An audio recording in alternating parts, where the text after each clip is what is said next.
Good morning बच्चों, class 12। जैसा कि आपको इलेक्ट्रोकेमिस्ट्री यानी विद्युत रसायन पढ़ रहे थे।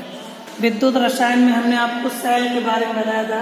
सेल दो प्रकार के होते, विद्युत अपघटनीय सेल और गैलेर्किन सेल। उनके अंतर बताए थे, इलेक्ट्रोड विभव, मानक इलेक्ट्रोड विभव के बारे में बताया। आज नेक्स्ट हेडिंग डालना है विद्युत रासायनिक श्रेणी। विद्युत रासायनिक श्रेणी। विद्युत रासायनिक श्रेणी लिखिए। विद्युत रासायनिक श्रेणी में लिखिए, तत्वों को उनके मानक अपचयन विभव के तत्वों को उनके मानक अपचयन विभव को मानक अपचयन विभव को बढ़ते हुए क्रम में लिखने पर जो श्रेणी प्राप्त होती है उसे विद्युत रासायनिक श्रेणी कहते हैं। उसे विद्युत रासायनिक श्रेणी कहते हैं। उसे विद्युत रासायनिक श्रेणी कहते हैं। देखो सारणी बना लेंगे। सारणी से आपको यहां पर लिख लेंगे आक्सीकारक अपचय। मान लो सबसे पहला हमने ले लिया लिथियम, एक पॉजिटिव, एक इलेक्ट्रॉन यहां से निकल गया। यह अर्ध क्रिया होती है, प्राइमरी रिएक्शन कहलाई lithium. Sodium, potassium,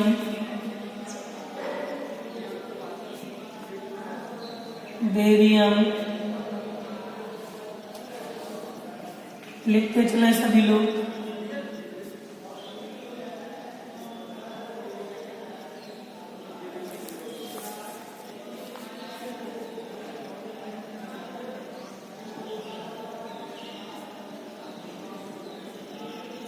Fe iron,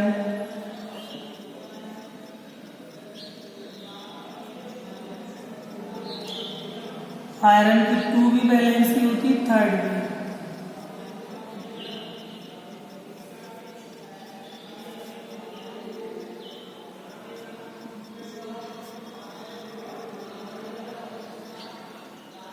zinc, nickel,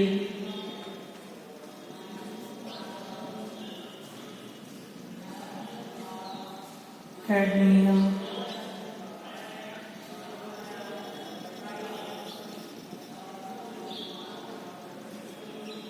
magnesium,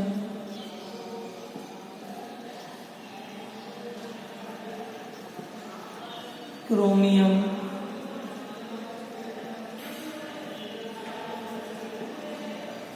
लिख लो।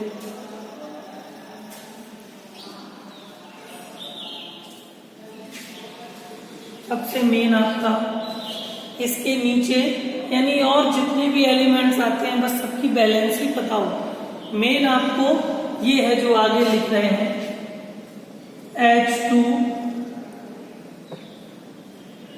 2 इलेक्ट्रॉन,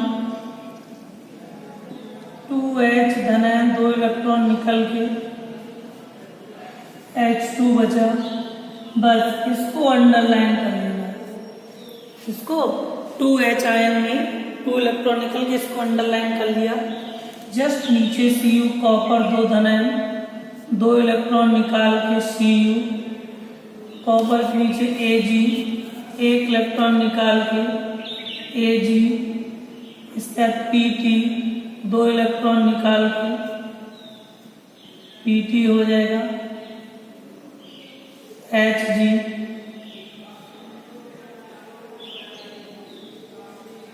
Au,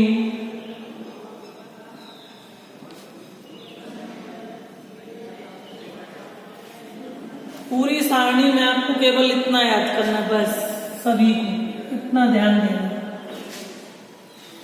क्यों? क्योंकि आपको मालूम है कि ये जितने आयन पहले होते हैं, बस इसकी तुम्हें सिर्फ बैलेंस ही मालूम होना चाहिए, किसकी कितनी बैलेंसी होती है। मेन हाइड्रोजन के नीचे कोई भी क्वेश्चन आपको सवाल में पेपर में देगा तो केवल एक इनमें हाइड्रोजन से ऊपर की बात करेगी, एक नीचे की। बहुत ज़्यादा हाइड्रोजन की अगर बात करेगा तो उसमें कोई दिक्कत नहीं है, आपको भी एग्जाम्पल बताएंगे तो कर लेंगे। ठीक है, नोट कर लीजिए। अब हेडिंग डालो, विद्युत रासायनिक श्रेणी के लक्षण। विद्युत रासायनिक श्रेणी के लक्षण पहले लिख लो, फिर इसके बाद बताएं। विद्युत रासायनिक श्रेणी के लक्षण लिखिए। पहला नंबर देखो, विद्युत रासायनिक श्रेणी, विद्युत रासायनिक श्रेणी विद्युत रासायनिक श्रेणी नीचे से ऊपर की ओर जाने पर, नीचे से ऊपर की ओर जाने पर, नीचे से ऊपर की ओर जाने पर उसके इलेक्ट्रॉन त्याग करने की प्रवृत्ति अधिक होती है। उसके इलेक्ट्रॉन त्याग करने की प्रवृत्ति अधिक होती है। उसके इलेक्ट्रॉन त्याग करने की प्रवृत्ति अधिक होती है।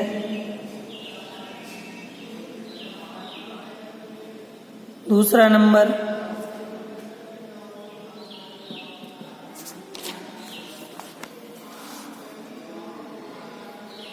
लिखिए, जो धातुएं हाइड्रोजन से नीचे स्थित होती हैं, जो धातुएं हाइड्रोजन से नीचे स्थित होती हैं, उनकी अपचयित होने की प्रवृत्ति अधिक होती है। जो धातुएं हाइड्रोजन से नीचे स्थित होती हैं, हाइड्रोजन से नीचे स्थित होती हैं,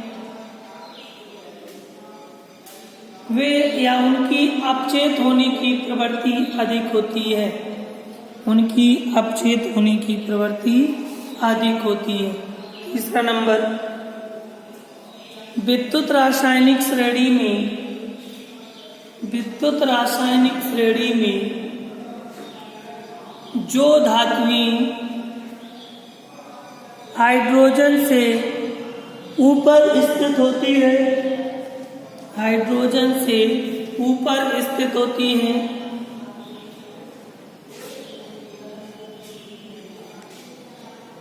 वे अधिक क्रियाशील होती हैं। वे अधिक क्रियाशील होती हैं।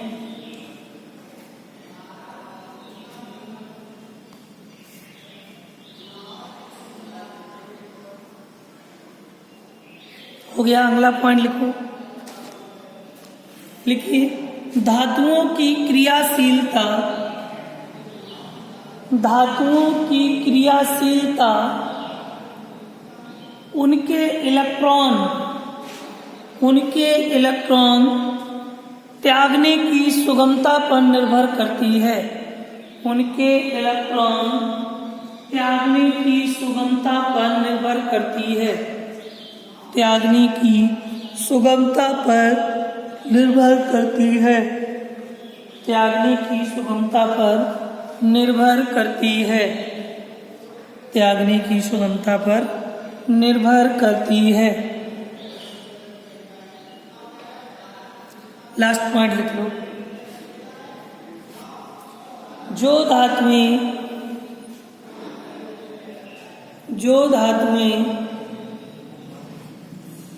विद्युत रासायनिक श्रेणी में कम क्रियाशील होती हैं,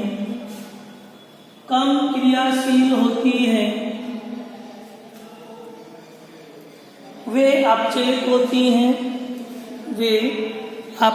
होती हैं। और जो अधिक क्रियाशील होती हैं और जो अधिक क्रियाशील होती है वे ऑक्सीकृत होती है।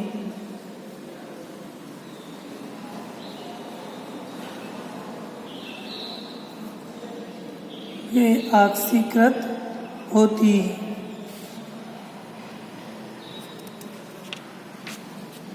देखो कुछ उदाहरण आज बता देते हैं, फिर आगे लिखवाएंगे। पहला लिखिए, सिंपल सा क्वेश्चन है, लिखो कॉपर सल्फेट के विलयन में, पहला क्वेश्चन, कॉपर सल्फेट के विलयन में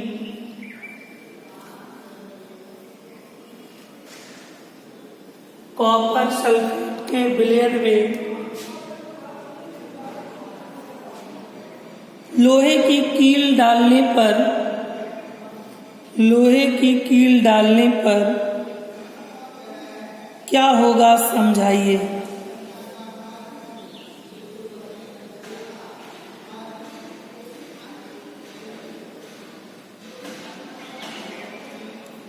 इसी में एक और क्वेश्चन सुन लो, उसको हल लिखना नहीं है। कह देता है कॉपर सल्फेट के जलीय विलयन में लोहे की छड़ डालने पर विलयन का नीला रंग धीरे धीरे गायब हो जाता है, क्यों? तो सबसे पहले आपको क्वेश्चन में कॉपर और लोहे की बात कर रहा है, तो आपको पता है कि कॉपर देखो हाइड्रोजन के नीचे है, और एक क्वेश्चन जरूर अब इनमें से कहीं लोहा नहीं मिल रहा होगा। हाइड्रोजन से एक नीचे मिलेगा, एक ऊपर मिलेगा, ठीक है। तो सबसे पहले कॉपर और आयरन दो पे बात हो रही है, ध्यान रखना। अब हमें पता है कॉपर की वैलेंसी 2 होती है और आयरन की वैलेंसी भी 2 होती है, कभी कभी 3 यूज की होती है, ठीक है। तो 2 वाला आप लगाएंगे। सबसे पहले इसकी भाषा ऐसे लिखेंगे, सॉल्यूशन देखो, लिखेंगे विद्युत रासायनिक श्रेणी में, विद्युत रासायनिक श्रेणी में Fe का स्थान यानी लोहा का स्थान Cu कॉपर से ऊपर है, कॉपर से ऊपर है। इससे यह सिद्ध होता है या इससे यह ज्ञात होता है कि विद्युत रासायनिक श्रेणी में Fe का स्थान कॉपर से ऊपर है। इससे यह ज्ञात होता है कि Fe की ऑक्सीकृत अधिक होती है, Fe की ऑक्सीकृत होने की प्रवृत्ति अधिक होती है, तथा कॉपर की अपचेत होने की प्रवृत्ति अधिक होती है, अपचेत होने की प्रवृत्ति अधिक होती है। अतः कॉपर सल्फेट की छड़ डालने पर लोहे का नीला रंग धीरे धीरे गायब हो जाता है। बस इतना ही लिखना है। अब सुनो जरा कैसे गायब। अब हमें Fe और Cu में हाइड्रोजन से ऊपर Fe है, जो ऊपर होगा उसी का तो ऑक्सीकृत होगा। तो सबसे पहले हम Fe चेंज टू Fe 2 धनायन, समीकरण नंबर 1 ऊपर होगा। आपको पता है गिब्स 2 के बाद इलेक्ट्रॉन निकलता है, तभी तो ऑक्सीकरण होता है। यहाँ से 2 इलेक्ट्रॉन निकाल दिए तो 2 बराबर हो गई, हो गया ऑक्सीकरण। क्या हो गया? ऑक्सीकरण, ठीक है। अब Cu की बात कर रहा है, Cu में भी 2 आयन होते हैं।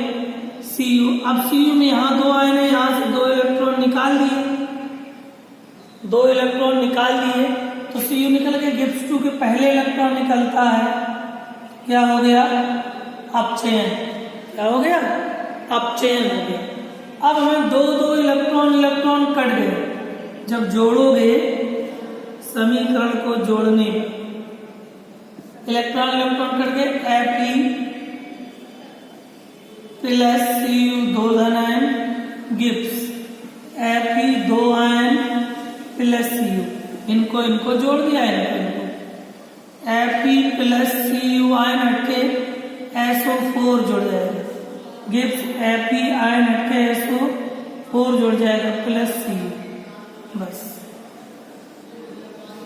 नोट कर सकते हो इस तरह से, नोट कर लीजिए। फिर एक दूसरा बताते हैं। हो गया नोट? तो दूसरा लिखो। इसी तरह एक और है, दूसरा लिखिए। सिल्वर नाइट्रेट विलयन में दोनों नीचे की बात होगी। सिल्वर नाइट्रेट विलयन में कॉपर की छड़ डालने पर विलयन का रंग नीला क्यों हो जाता है? विलयन का रंग नीला क्यों हो जाता है? समीकरण सहित समझाइए। समीकरण सहित समझाइए। समीकरण सहित समझाइए।